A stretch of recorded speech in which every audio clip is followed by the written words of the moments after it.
Muy buenos días, sea bienvenido a Líderes de Opinión, un programa que analiza los problemas sociales llevados hasta las últimas consecuencias.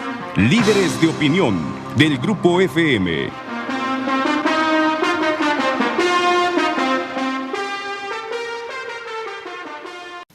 Hola, ¿qué tal? Buenos días. Bienvenidos a su programa Líderes de Opinión.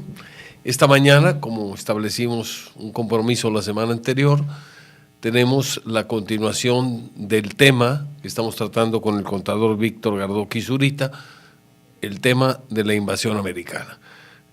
La semana anterior nos quedamos muy interesados en lo que él nos narraba, pero obviamente por cuestiones de tiempo no fue factible concluir con el tema asignado y entonces hicimos el compromiso de que esta semana continuaríamos. Por lo tanto, le damos otra vez la bienvenida a don Víctor Gardoqui, agradeciéndole que generosamente venga a compartir con nosotros toda la información que él ha recabado, estudiado sobre algo tan apasionante como es la defensa de Veracruz en el año de 1914.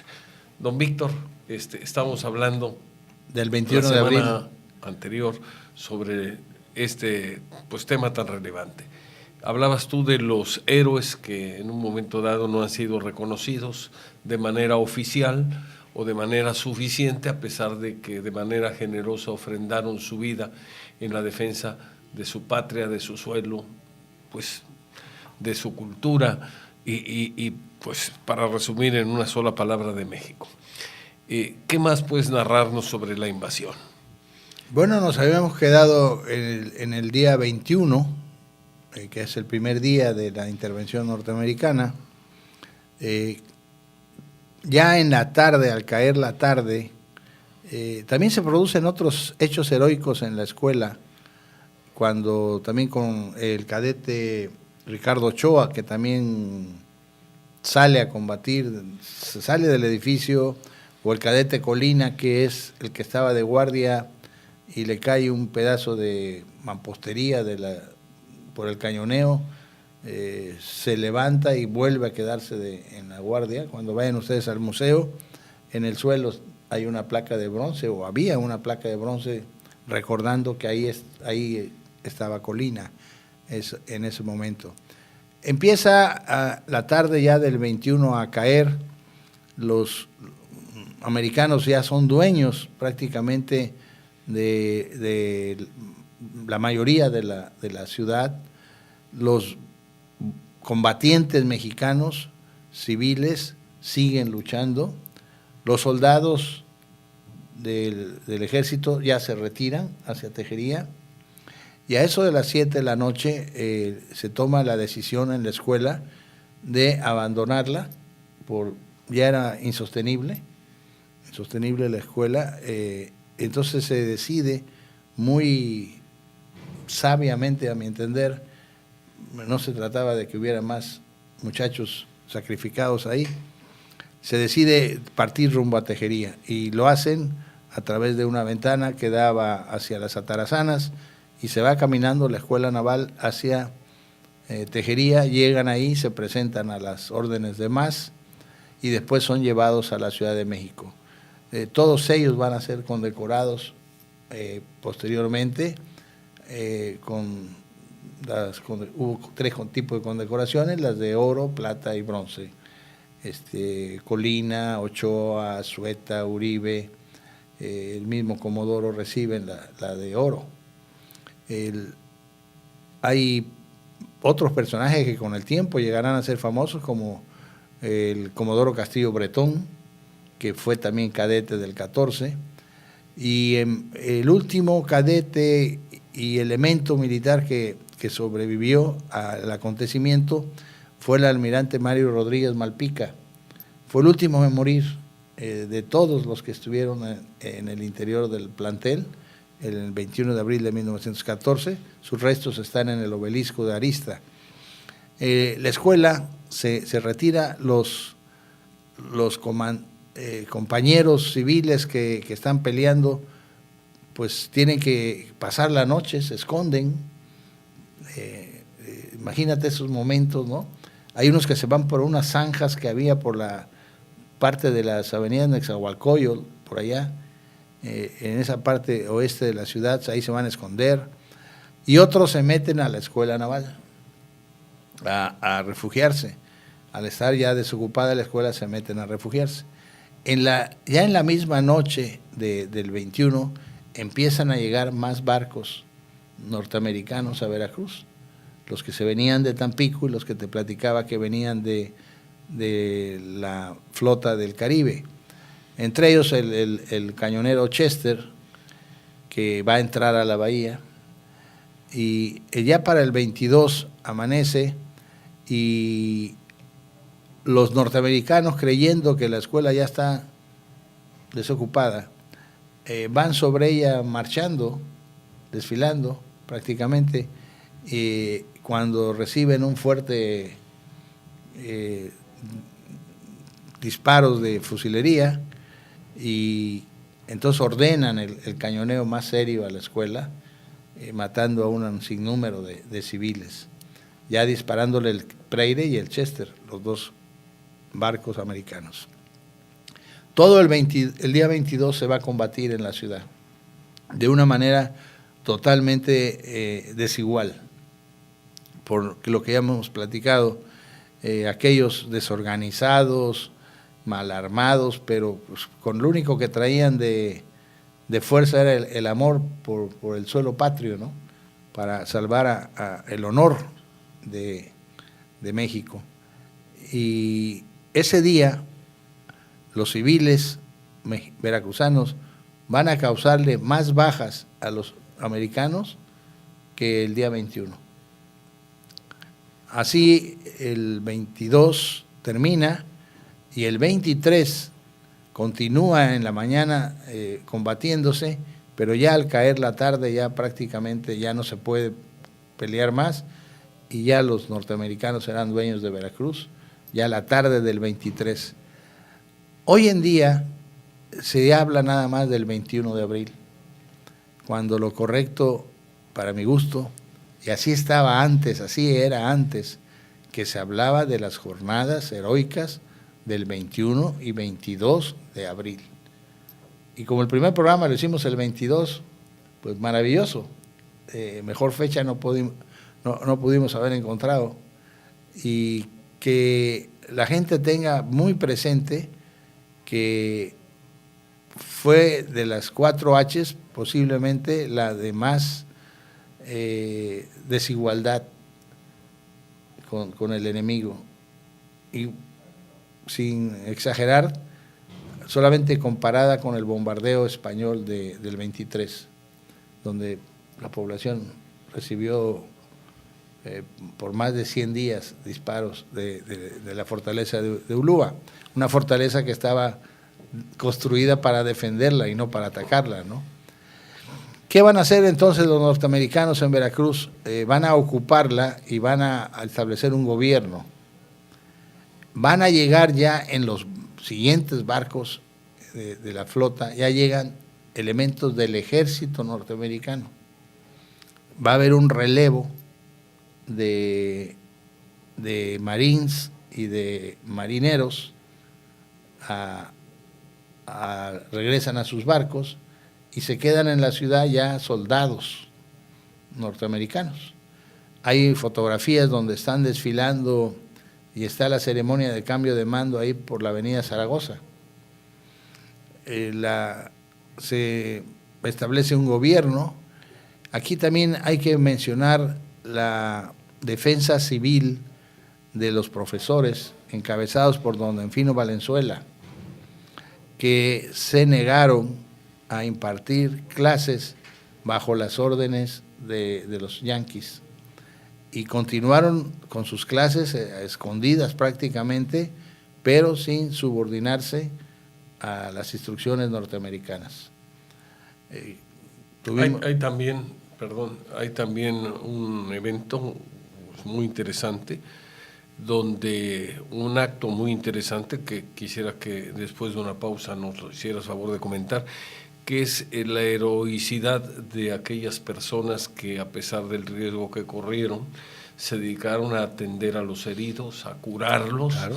a apoyarlos, varios doctores muy conocidos aquí de Veracruz y sobre todo unas monjitas del Josefino.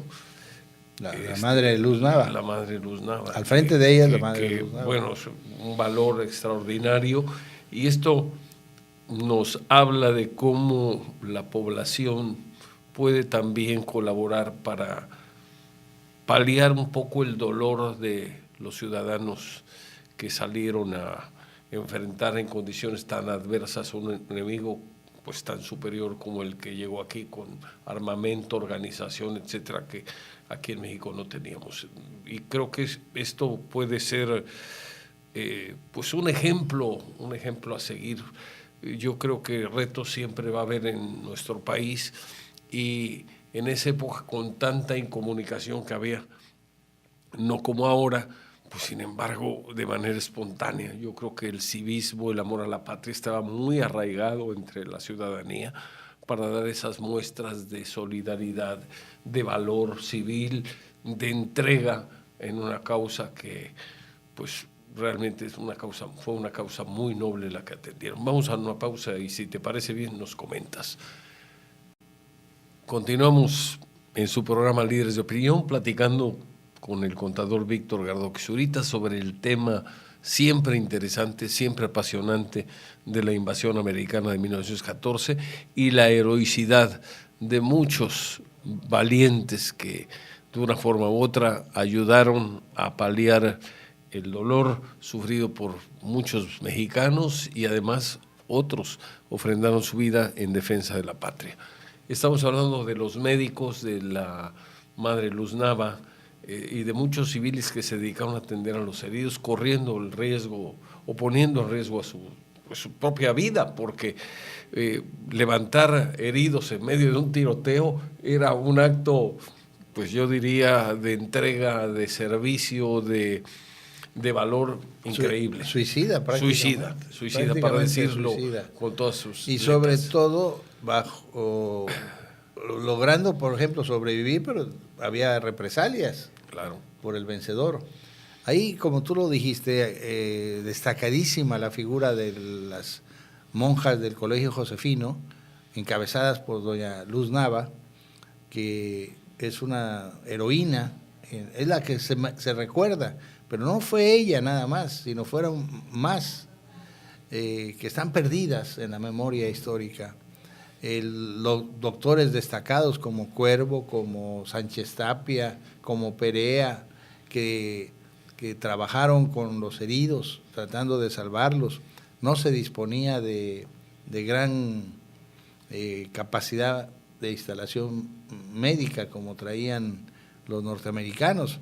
Y por cierto, vale la pena platicar de aquel incidente que se tiene registrado cuando José Azueta está en su agonía, en su lecho de muerte, y al enterarse el comandante Fletcher de esta situación, se dice que mandó a un cuerpo médico a la casa de él, de la hermana donde se encontraba, para ofrecerle toda la ayuda médica para tratar de salvar la vida de José Azueta. Y la leyenda, las páginas de la historia registran que Azueta la rechazó de una manera muy enérgica, que llegan hasta palabras de decir de que esos perros no quiero ni la vida. O sea, ya Pepe realmente sufrió lo indecible porque se fue muriendo poco a poco, infectado. La septicemia lo acabó. A lo mejor, no sé, a lo mejor si hubiera recibido la asistencia norteamericana, a lo mejor se hubiera salvado, pero no lo sabemos. Entonces no tendríamos a nuestro héroe, ¿no? Hubiera sido otra la historia. Así ya es el destino, así ya está señalado, como yo te decía hace un rato, desde un punto de vista muy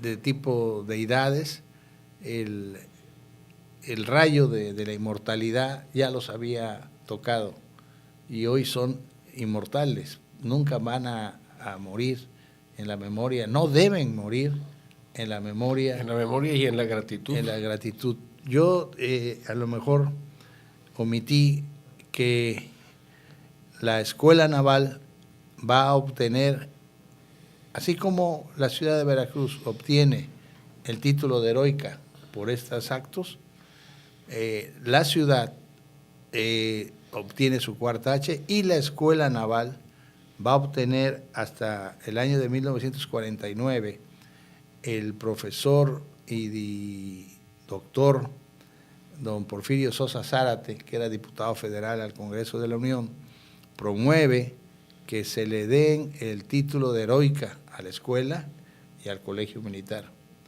Y por decreto número 42 de diciembre 29 se le va a conceder este título a partir de esa fecha. Los dos planteles militares de mayor significado en la historia de México adquirirán ya el título de heroica. Así que siempre que nos refiramos a la Escuela Naval hay que anteponerle el título de heroica, Escuela Naval Militar.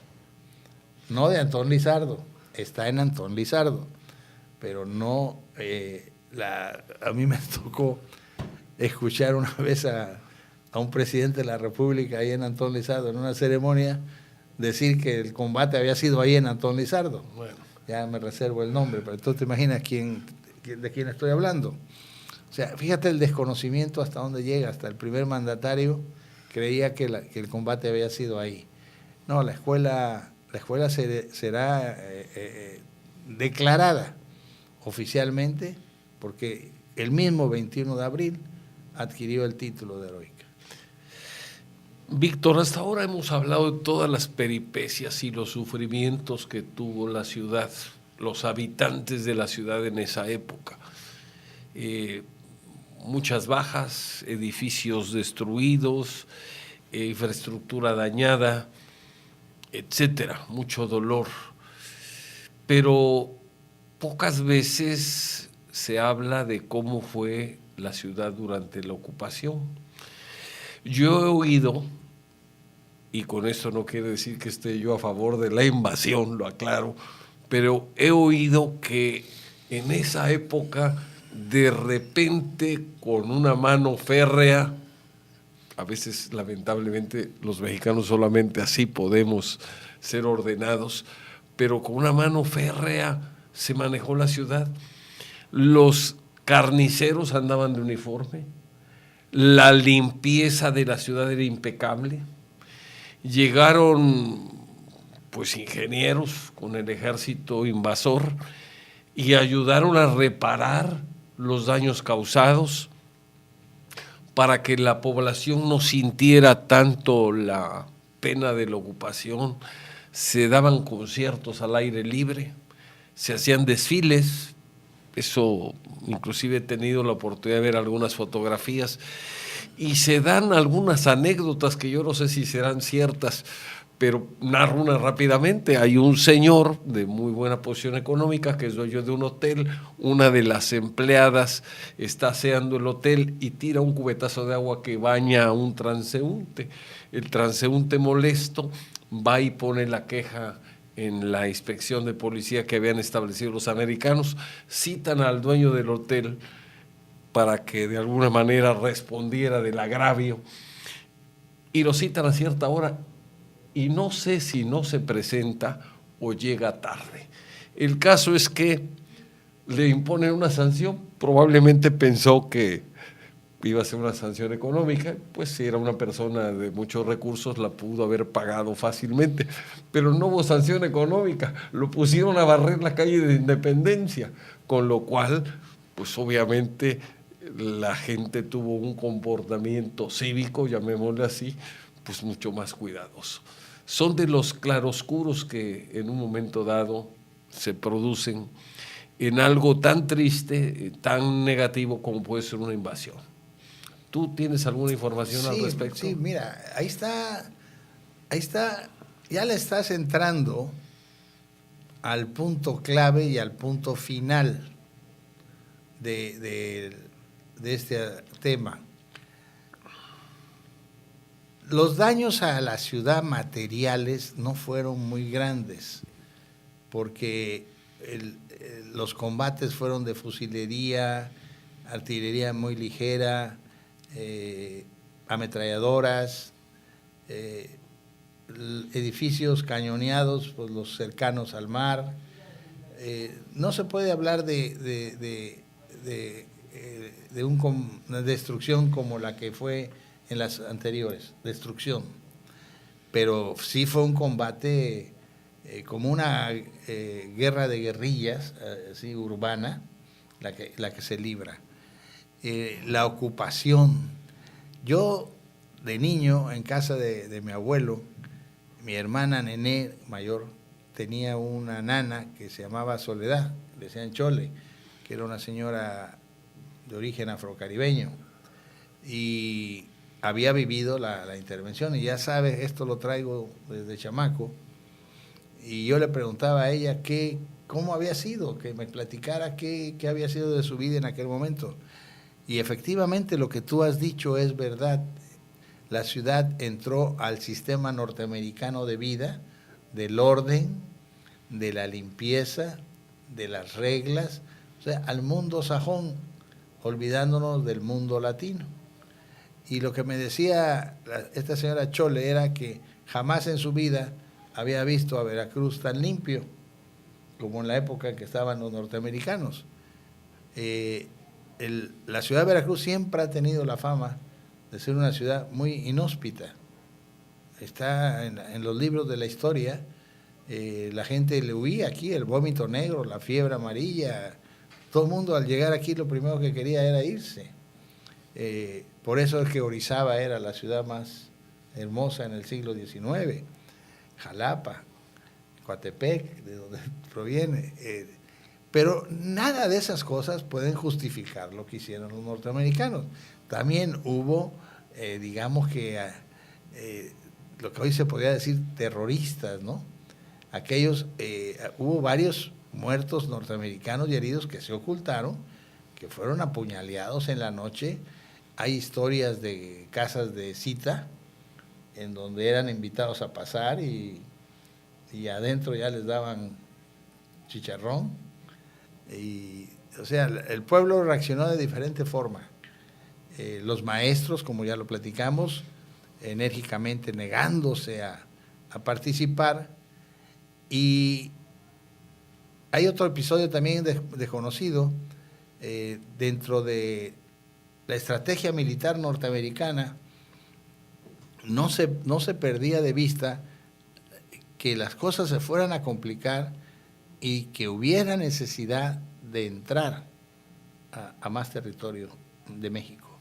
Entonces mandan de Washington a un oficial que después sería muy, muy famoso en la historia de la Segunda Guerra Mundial, que es el general Douglas MacArthur, el jefe de los ejércitos en el frente de Asia. En el frente del Pacífico. Entonces, MacArthur viene como oficial con una consigna.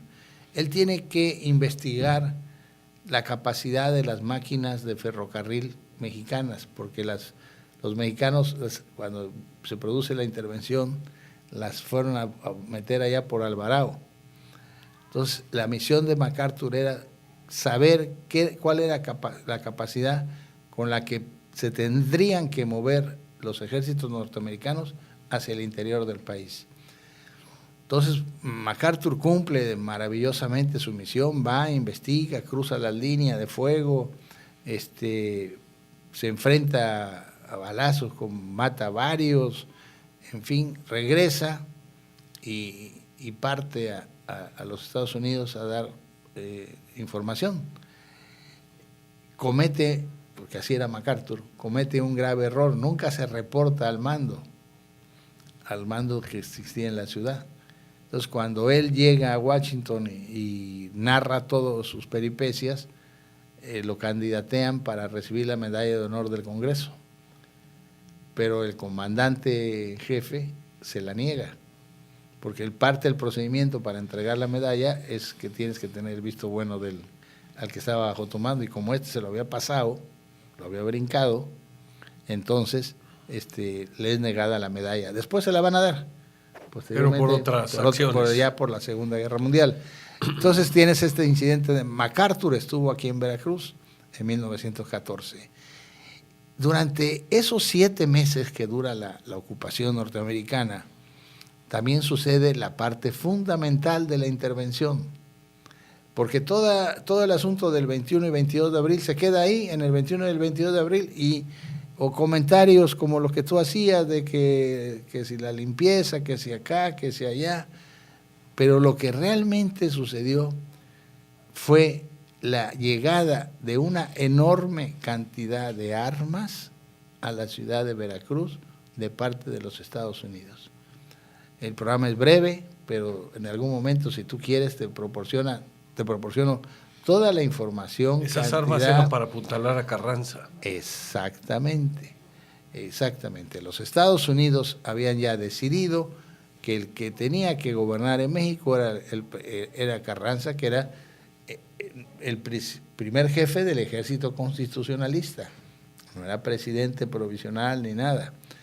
Era el primer jefe del ejército constitucionalista que estaba en México contra los zapatistas, contra los villistas, que ya se habían descoordinado, la famosa División del Norte. Ya había conflictos entre Obregón, Villa, Carranza, Zapata. Entonces, reciben aquí una cantidad tremenda de armas. Hasta la catedral había armamento. Un arsenal que incluso el mismo 23 de noviembre todavía seguían metiendo armas a Veracruz. El 23 de noviembre los norteamericanos se van a retirar de Veracruz pacíficamente. O sea, jamás fueron expulsados. Jamás fueron derrotados ni no, nada. Incluso, se hablaba de que habían recuperado la ciudad cuando debió haber sido un acuerdo y venían avanzando los la brigada mexicanos conforme se iban retirando los norteamericanos en algo previamente pactado. Totalmente. Venía la brigada Cándido Aguilar, al mando de esa parte que venía de la brigada, al mando de Heriberto Jara. Son los que van por un lado iban retirándose los americanos y por el otro lado iban avanzando los mexicanos a una distancia ya pactada. Entonces se habla de que ese armamento está testimoniado, la cantidad de armas, tipos, lugares, todo, en qué barcos llegaron. Nada más que la historia los ha escondido. Esas armas son las que le van a facilitar a Obregón, porque yéndose los gringos llega Carranza. A los 3 días Carranza está aquí huyendo de la Ciudad de México, porque el ejército de Villa y de Zapata juntos, lo que se llamaba el ejército convencionalista, acuérdate que había una convención de Aguascalientes, se dirigen hacia la Ciudad de México. Y Carranza no tenía las fuerzas para sostener la Ciudad de México. Por eso es que se van los gringos. Ya han cumplido con su misión. Ya le han dejado ahí el armamento y se habla también de que le han dejado asesores militares a Carranza. Llega Carranza a Veracruz y empiezan a formar con la gente de la Casa del Obrero Mundial los famosos batallones rojos. Y empiezan a recibir instrucciones, empiezan a recibir el armamento, se empiezan a preparar. ¿Y qué va a suceder al año siguiente, en 1915?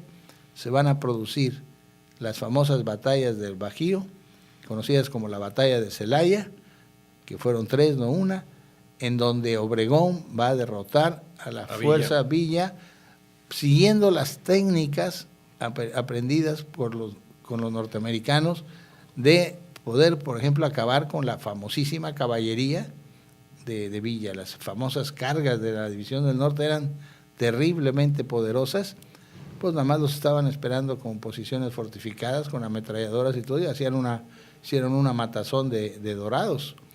Esto está perfectamente en la historia de México, pero no se relacionan las batallas del Bajío con la intervención norteamericana. Lo que pasa es que la historia la escriben los vencedores, pero realmente hay una serie de conexiones, de acuerdos que, pues afortunadamente, gracias a los investigadores y a que ahora hay una enorme libertad de expresión, se pueden conocer temas que seguramente hace años se ignoraban.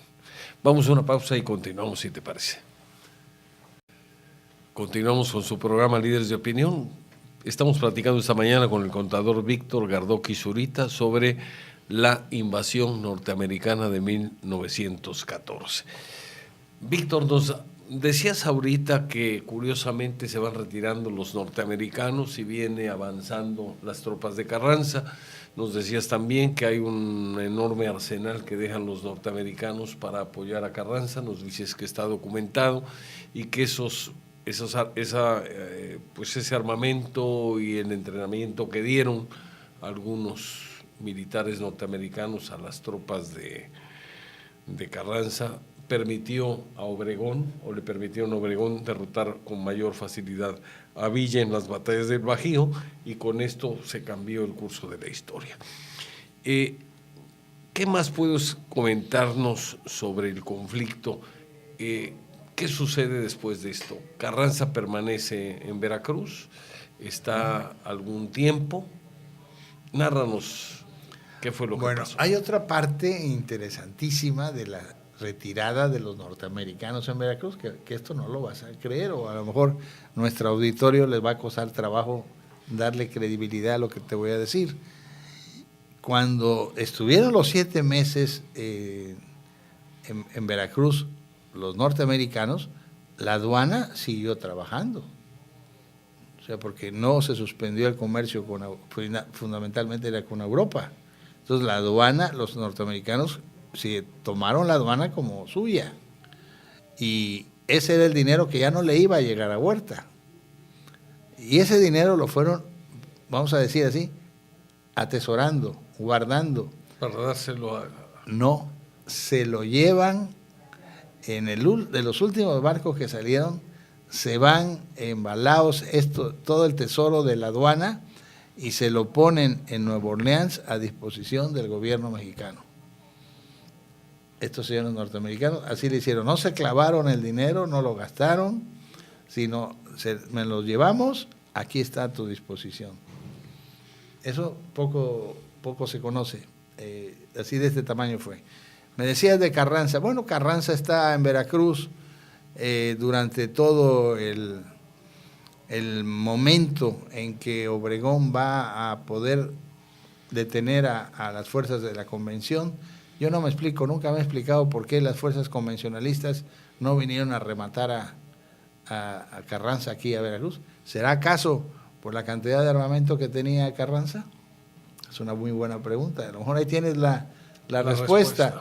¿Por qué no vienen?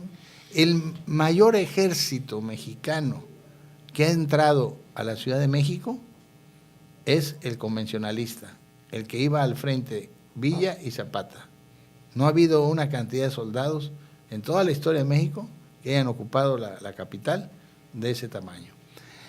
Carranza aquí en Veracruz va a aguantar a que se recuperen las fuerzas de Obregón, que pueda Obregón tener la capacidad militar para enfrentar a los convencionalistas, y va a hacer Veracruz el tiempo para ir gestando la Constitución del 17, que estamos en su aniversario, en su centenario. Aquí en Veracruz es cuando Luis Cabrera y un grupo de filósofos y jurídicos, jurisconsultos de parte de Carranza, forman lo que llega a ser el proyecto de la Constitución del 17, el que va a llevar Carranza a Querétaro. También expiden la ley agraria de enero, también la del municipio libre, pero son leyes promulgadas no por un gobierno legalmente establecido, sino por una parte de ese movimiento armado, que es el ejército constitucionalista, del que era primer jefe Carranza. Estos estudios, principios constitucionales, van a ser modificados por las alas radicales en Querétaro en lo que es finales del 16, y ya vienen a quedar plasmadas en la Constitución que hasta ahora nos rige, promulgada el 5 de febrero de 1917. Se podría entonces decir que la Constitución se gesta aquí en Veracruz, aquí es donde es engendrada, la que hoy nos rige. Es otra de las hazañas de Veracruz que están vigentes en la historia de México. Víctor, antes de ir a una pausa, vamos a plantear la pregunta y si te parece bien, después de la pausa nos las contestas, por favor. Obviamente esta es parte de una historia muy turbulenta de nuestro país, que pues generó mucho sufrimiento, que generó mucho derramamiento de sangre entre hermanos, entre mexicanos, que destruyó una buena parte de la escasa infraestructura que teníamos y que pues realmente hizo que el país económicamente en esa época retrocediera. Yo recuerdo que mi abuelo me platicaba sobre la moneda, que cada vez que llegaba un nuevo presidente, un nuevo militar, imponía una moneda de manera forzada y luego esa moneda no servía. En fin, fue una situación de mucho caos. Se perdieron muchas vidas, pero también muchos mexicanos tuvieron que emigrar al extranjero para tratar de salvar la vida y evitar la crisis tan severa en que el país cayó.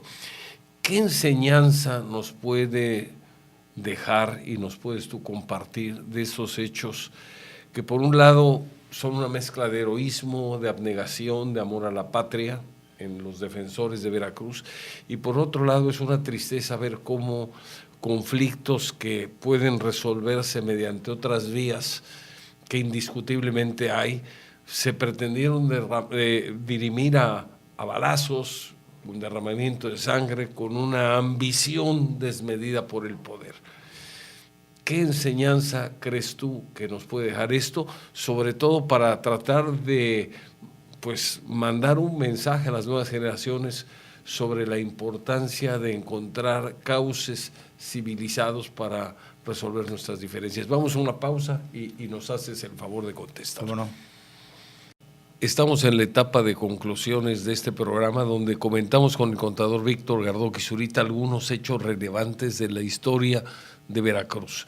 Y le hacemos una pregunta antes de ir a la pausa relacionada con la enseñanza que nos puede dejar esta parte de la historia donde hay heroísmo, hay abnegación, hay entrega, hay inclusive actos verdaderamente ejemplares de la población que ante una situación de conflicto, de crisis, de riesgo, se une, defiende a la patria, pero al mismo tiempo muestra una enorme valentía y una enorme solidaridad para ayudar a quienes han salido o han resultado afectados en un conflicto de esta naturaleza.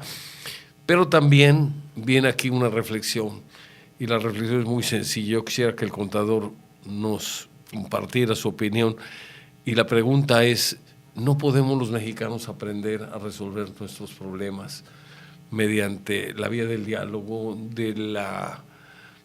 pues de buscar coincidencias, una vía pacífica para resolver nuestras diferencias? Tu pregunta es de mucho filo, mi querido Paco. Precisamente en el estudio de la historia podemos encontrar las respuestas. Si nos trasladamos hasta la historia precortesiana, te vas a encontrar que esto era, por ejemplo, el Imperio Azteca era un pueblo guerrero, sanguinario, porque así eran las formas de ver la vida de ellos. O sea, el mundo era visto de esa forma. Un sacrificio humano era común. Pero cuando entran los procesos que tú hablabas, que no son más que procesos revolucionarios, todos esos procesos siempre serán crueles, sangrientos, van a lastimar bienes, van a afectar riquezas y van a provocar en un momento dado una gran cantidad de personas que tengan que irse a otros lugares. En toda la historia del mundo vas a encontrar ese tipo de cosas. Mira, ¿qué no en la Plaza de la Concordia en París? Era la Plaza de la Revolución y no guillotinaban ahí diariamente a cientos de nobles franceses y el pueblo iba a verlo como un espectáculo. No, en la Revolución Mexicana hubo una cantidad indeterminada de fusilados y asesinados por estar en el bando equivocado o en el bando perdedor. No tuvieron que emigrar muchos maderistas del país, salir del país. ¿Qué pasó en la Revolución Cubana? En la Revolución Rusa llegan al extremo de asesinar al zar y a toda su familia, porque era la única forma de poder preservar la revolución, porque si el zar hubiese huido al exilio, ¿qué crees que hubiera hecho? ¿Quedarse tan conforme allá? Decir, ya perdí mi imperio, cuando el zar era un poder absoluto. Él iba a buscar la reconquista de la contrarrevolución. Siempre hay una contrarrevolución. Lo hemos platicado ya aquí en nuestros programas.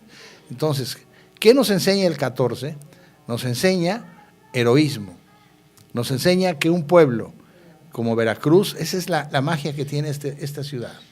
Y que ante una adversidad, ante un combate tan desigual, no se rajaron, salieron a las calles, no les importó como a Montes dejar una familia con 6 chamacos. Él sabía que él era ebanista, no la mujer. Los hijos eran unos niños, ¿de qué iban a vivir? No le importó a un muchacho de 18 años llamado Virgilio Uribe combatir desde una ventana con un fusil contra ametralladoras y cañones. No le importó a un José Azueta estar en medio de la calle y ser fácilmente un blanco de un francotirador. No le importó a Benjamín Gutiérrez estar herido, que se hubiera podido quedar en el hospital. ¿Ya? ¿Estás herido? Yo había cumplido. Ya, no, pues yo vuelvo y voy de nuevo. ¿Qué los movió? Yo imagino que es lo que a ti te llama. ¿Qué hizo que esa gente reaccionara?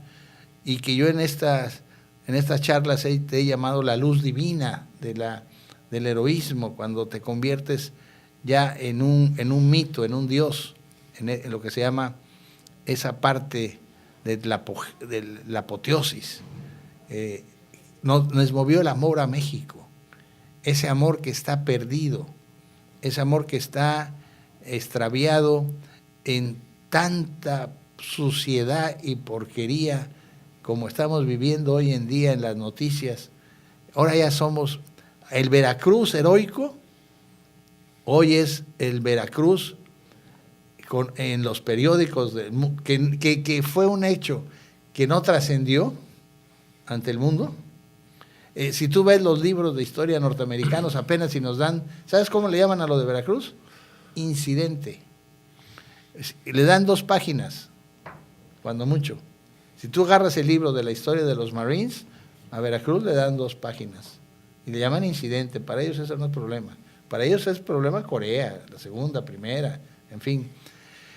Pero hoy, en el Veracruz en que los periódicos del mundo nos relacionan, pero no con el heroísmo, sino con la porquería, con la corrupción, con la impunidad, con el descaro de riquezas incalculablemente robadas, con gobiernos atorados porque no hay con qué responder ante la demanda social.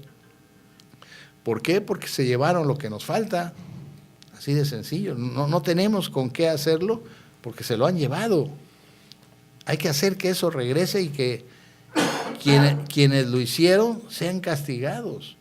Necesitamos recuperar ese orgullo y que Veracruz vuelva a ser lo que la señora aquella decía, la siempre heroica, para que Veracruz sea el baluarte del honor de México.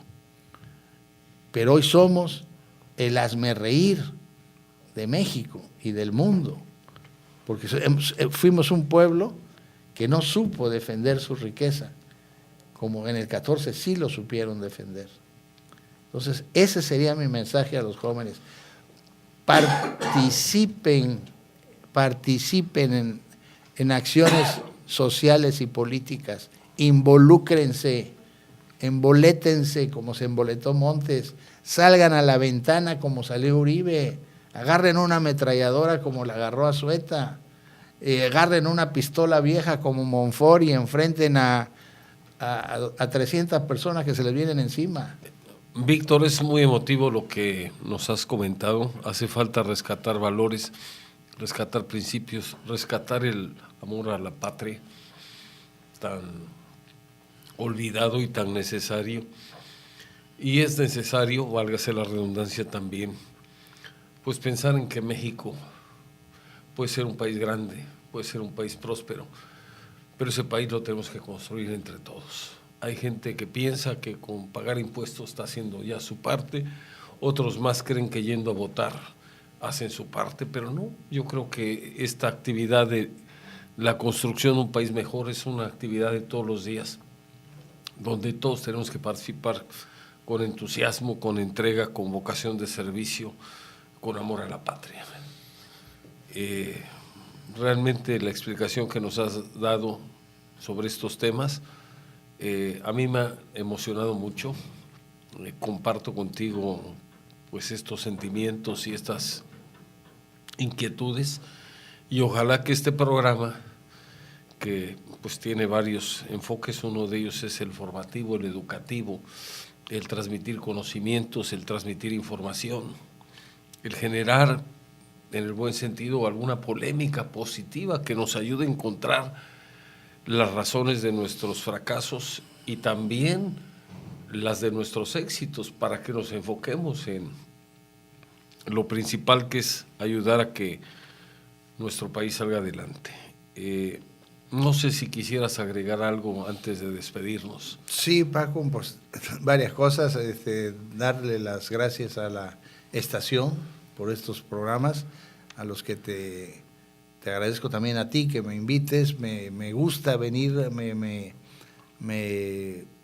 disfruto, me da gusto estar aquí con ustedes, con el auditorio. Muchas gracias. Y aprovechar momentos como estos, por ejemplo, para pedirle a nuestras autoridades navales, que a lo mejor nos están escuchando, yo ya he platicado con ellos, que por favor levanten esa figura humana que supuestamente es José Azueta, que está tumbada en el suelo, en el Parque Hernández y Hernández. Un héroe de la dimensión de Azueta, en un hecho como el que hemos estado platicando por 2 semanas, por ningún motivo, no hay ninguna justificación que lo coloque en el suelo. Aunque así haya quedado herido, Tiene que estar en un pedestal. no puede estar representado así. Yo pienso que mis amigos de la Armada están enviando un mensaje equivocado a la población, porque si la Armada es la institución de mayor reconocimiento en México hoy en día, que no te lo estoy diciendo yo, te lo están diciendo todas las encuestas, es la institución que más respetan los mexicanos y a la que más le tienen confianza, no puede ser representada o transmitida con alguien, su mejor héroe, en el suelo. Tienen que levantarlo, quitarlo de ahí, por favor, y abran el parque. El parque es municipal, el parque es de Veracruz, de los veracruzanos que pelearon en el 14, es el Parque Francisco Hernández y Hernández. No tiene por qué estar encadenado, cerrado. No tiene por qué existir unas bancas con botes de basura cuando nadie puede entrar ahí. Es inconcebible. Ábranlo, por favor, y pongan ahí donde cae Azueta, donde se combatió, otra figura que represente más lo que sucedió. La ametralladora es la que más o menos, a los que tenemos el gusto de conocer la historia, te dice que el que está tirado es Azueta, porque lo relacionas con la ametralladora y el lugar, ¿no? Pero yo te apuesto que de 100 que pasan por ahí y que ven esa figura en el suelo, no saben qué es José Azueta, ni saben qué pasó en el 14, ni saben que José Azueta tuvo una agonía hasta el 10 de mayo del 10 de mayo del 14. No lo saben, ni les interesa, pasan como si nada. Vamos a poner algo que sea digno del héroe. Y que además tenga un mensaje de lo que es realmente la Armada, una institución de primer orden, lo mejor que tenemos. Muy lo bien. mejor que tenemos es eso. Don Víctor, tu petición ha pasado al aire. Bueno, ojalá sea me escuchen. escuchada. Bueno, ya me han escuchado, ¿eh? Muy bien. Ahora espero que encuentre eco en otros habitantes de Veracruz. Te agradecemos mucho, Víctor, tu presencia, tus conocimientos y sobre todo tu generosidad para compartirlos. En lo personal, pues yo quiero darte las gracias. Primero me costó mucho trabajo convencerte, pero Sí, ahora fue. ya con una llamadita y afortunadamente vienes a hacer algo aquí. Oye, vale que contemos al aire disfrutas. la anécdota de mi nieto de unos días atrás. Pues ¿Se podrá? platícalo, estamos por terminar, pero estaba adelante. un nieto de vacaciones, entonces pues, el abuelo, presumiéndole al nieto, le puso el teléfono con las grabaciones de los programas anteriores, y yo esperando a que él se quedaba viendo, no entendía de lo que estábamos hablando, y de un momento en que le pregunto, ¿qué te parece? Y me dice, ¿no lo dejas hablar? No lo dejas hablar, así El que... caso es que el entrevistado eras tú, yo solamente estaba conduciendo el programa. Pero bueno, siempre un gusto, te lo agradezco otra vez y le agradecemos a la ciudadanía que amablemente nos ha escuchado y nos ha visto a través de internet. Escuchado a través del radio y visto a través de internet. Víctor, gracias otra vez, muy amable. Y nos vemos y nos escuchamos, Dios mediante, en su próximo programa Líderes de Opinión, la semana entrante a esta misma hora. Muchas gracias.